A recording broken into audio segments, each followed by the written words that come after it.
আসসালামু আলাইকুম ওয়া রাহমাতুল্লাহি ওয়া বারাকাতুহু। ইতিহাস নিয়ে ইকরা বাংলার আয়োজন হিস্ট্রি অব দ্য ডেতে সবাইকে স্বাগত। আজ আমরা ইতিহাসের পাতার ৩ মার্চ নিয়ে কিছু জানব।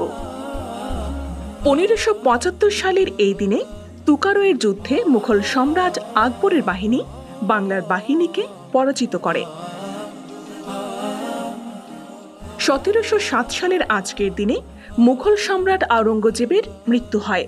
যুবরাজ মুয়াজ্জম আওরঙ্গজেবের উত্তরাধিকারীর দায়িত্ব গ্রহণ করেন ও বাহাদুর শাহ প্রথম নাম ধারণ করেন।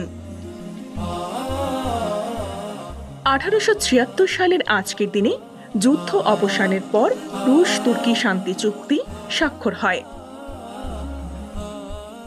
১৯৭৬ সালের এই দিনে বাঙালি জাতীয়তাবাদীদের পরিবর্তে বাংলাদেশ সরকার বাংলাদেশী জাতীয়তাবাদ প্রবর্তন করেন।